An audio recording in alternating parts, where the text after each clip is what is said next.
क्या है चुनाव चिन्ह का इतिहास? भारत में कब हुई थी चुनाव चिन्ह की शुरुआत? चुनाव चिन्ह के साथ पहली बार देश में कब हुआ चुनाव? चुनाव चिन्ह कितने तरीके के होते हैं? चुनाव चिन्ह देने की भारत में क्या है कानूनी प्रक्रिया? किस तरह के चुनाव चिन्ह को मान्यता नहीं दी जाती है? क्या चुनाव आयोग किसी पार्टी को दिया गया सिंबल या चिन्ह, चुनाव चिन्ह छीन सकता है? नमस्कार दोस्तों, मेरा नाम अनूप कुमार है और स्वागत है आप सभी का मेरे YouTube चैनल पर। आप जानते ही होंगे कि किसी देश के लोकतांत्रिक ढांचे को चलाने के लिए चुनाव की जरूरत होती है। ठीक वैसे ही चुनाव के लिए राजनीतिक पार्टियां और पार्टियों के लिए चुनाव चिन्ह की जरूरत होती है। लेकिन क्या आप जानते हैं राजनीतिक पार्टियों को चुनाव चिन्ह क्यों दिए जाते हैं? किसी पार्टी को चुनाव चिन्ह की जरूरत ही क्यों होती है? आज की इस वीडियो में हम आपके लिए लेकर आए हैं चुनाव चिन्ह और इससे जुड़े तमाम जानकारियां। आज से करीब 2700 साल पहले ग्रीस के स्पार्टा शहर में पहली बार चुनाव हुआ था, लेकिन इस पहले चुनाव में कोई चुनाव चिन्ह नहीं था क्योंकि उस समय कोई संगठित राजनीतिक दल था ही नहीं, इसलिए कोई चुनाव चिन्ह भी नहीं था। लेकिन आज से करीब 235 साल पहले 1789 में अमेरिका के अलेक्जेंडर हैमिल्टन के नेतृत्व में पहली बार संगठित राजनीतिक पार्टी बनाई गई, जिसका नाम फेडरलिस्ट पार्टी रखा गया था। इस पार्टी ने अपने चुनाव चिन्ह के रूप में गोलाकार छल्ले या साइकिल रिंग की तरह दिखने वाले चिन्ह को अपनी पार्टी का सिंबल बनाया था। बस यहीं से दुनिया भर में राजनीतिक पार्टियों में चुनाव चिन्ह रखने की शुरुआत हुई। तो इस हिसाब से कह सकते हैं कि राजनीतिक पार्टियों में चुनाव चिन्ह रखने का इतिहास करीब 235 साल पुराना है। भारत में किसी राजनीतिक पार्टी को चुनाव चिन्ह दिए जाने की शुरुआत आज से करीब 139 साल पहले की गई थी। आज़ादी से पहले देश में 1885 में पहली राजनीतिक पार्टी के रूप में कांग्रेस की स्थापना A.O. ह्यूम द्वारा की गई थी। कांग्रेस की स्थापना के बाद दो बैलों का जोड़ा कांग्रेस पार्टी का चुनाव चिन्ह या सिंबल बना। देश में दूसरी राजनीतिक पार्टी के रूप में 1906 में ऑल इंडिया मुस्लिम लीग की शुरुआत हुई और इस पार्टी के सिंबल या चिन्ह के रूप में अर्धचंद्रमा के बीच में तारा पार्टी का सिंबल बनाया गया।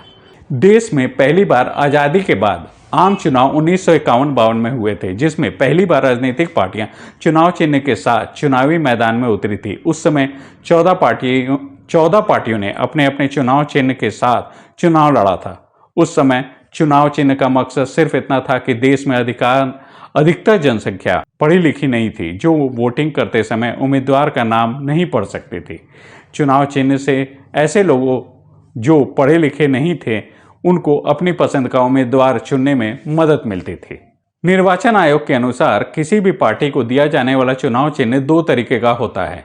पहला होता है रिजर्व चुनाव चिन्ह। रिजर्व चुनाव चिन्ह सिर्फ एक दल को ही दिया जाने वाला चिन्ह होता है। यह किसी और पार्टी को नहीं दिया जाता है। यदि कोई पार्टी इस रिजर्व चुनाव चिन्ह का इस्तेमाल करती है तो उस पर कानूनी कार्रवाई की जा सकती है। रिजर्व चुनाव चिन्ह में BJP, Congress, BSP, SP, TMC, आम आदमी पार्टी जैसी पार्टियां शामिल हैं, जिनको दिया गया चुनाव चिन्ह रिजर्व होता है। दूसरा होता है मुक्त चुनाव चिन्ह। ये चुनाव चिन्ह किसी पार्टी का नहीं होता है। ये चिन्ह किसी पार्टी या किसी निर्दलीय उम्मीदवार को दिए जाते हैं। एक बार चुनाव होने के बाद ये चिन्ह मुक्त यानी फ्री हो जाते हैं और फिर किसी चुनाव में ये किसी अन्य पार्टी या उम्मीदवार को दे दिए जाते हैं। भारतीय निर्वाचन आयोग देश में राजनीतिक पार्टियों को मान्यता देने के साथ ही चुनाव चिन्ह में आवंटित करने का काम करती है। निर्वाचन आयोग को भारतीय संविधान के आर्टिकल 324 के माध्यम से इलेक्शन सिंबल ऑर्डर 1968 के तहत यह पावर मिलती है कि वह किसी क्षेत्रीय या राजनीतिक पार्टी को चुनाव चिन्ह आवंटित कर सकता है। निर्वाचन आयोग के पास कई तरीके के चुनाव चिन्ह होते हैं, जिसकी वह दो लिस्ट तैयार करते हैं। पहली लिस्ट में वे चिन्ह होते हैं जिनका आवंटन पिछले कुछ सालों में किया जा चुका होता है, जबकि दूसरी लिस्ट में ऐसे सिंबल होते हैं जो किसी दूसरी पार्टी को नहीं दिए गए होते, यानी ये सिंबल किसी भी पार्टी को दिए जाने के लिए उपलब्ध होते हैं। यदि कोई पार्टी अपना चुनावी सिंबल खुद आयोग को बताता है और वह सिंबल उपलब्ध होता है तो वह उस पार्टी को दे दिया जाता है। निर्वाचन आयोग किसी भी राजनीतिक पार्टी को ऐसे चुनाव चिन्ह की मान्यता नहीं देता है जिसमें किसी जाति, धर्म या किसी संप्रदाय से जुड़ा कोई चिन्ह इस्तेमाल किया गया हो।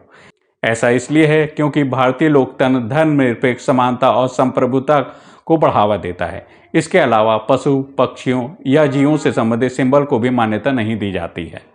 पहले पशु पक्षियों से संबंधित सिंबल दिए जाते थे, तब उम्मीदवारों द्वारा पशु पक्षियों की प्रचार के नाम पर परेड कराई जाती थी, जिसके चलते एनिमल एक्टिविस्ट ने इसे पशु क्रूरता बताकर विरोध किया।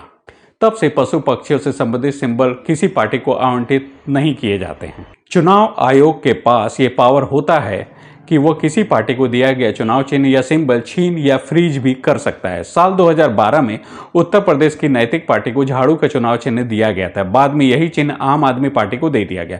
दरअसल 2012 में उत्तर प्रदेश की नैतिक पार्टी ने झाड़ू के साथ 9 विधानसभा सीटों पर चुनाव लड़ा था, लेकिन पार्टी को सभी सीटों पर हार का मुंह देखना पड़ा। 2014 में फिर से नैतिक पार्टी झाड़ू सिंबल के साथ चुनाव लड़ना चाहती थी, लेकिन उससे पहले आम आदमी पार्टी ने झाड़ू सिंबल के साथ 2013 में दिल्ली विधानसभा में 28 सीटें जीत ली थी। इस वजह से चुनाव आयोग ने झाड़ू सिंबल आम आदमी पार्टी को देने का फैसला किया। चुनाव चिन्ह और इससे जुड़ी हुई जानकारी आपको कैसे लगी, हमें नीचे कमेंट बॉक्स में लिखकर बताएं। यदि आपको हमारी ये वीडियो अच्छी लगी हो तो इस वीडियो को लाइक और शेयर करना ना भूलें। देश और दुनिया से जुड़े ऐसी अन्य वीडियो देखने के लिए हमारे चैनल को सब्सक्राइब करें और बेल आइकन को प्रेस करें। मिलते हैं नेक्स्ट वीडियो में, तब तक के लिए नमस्कार।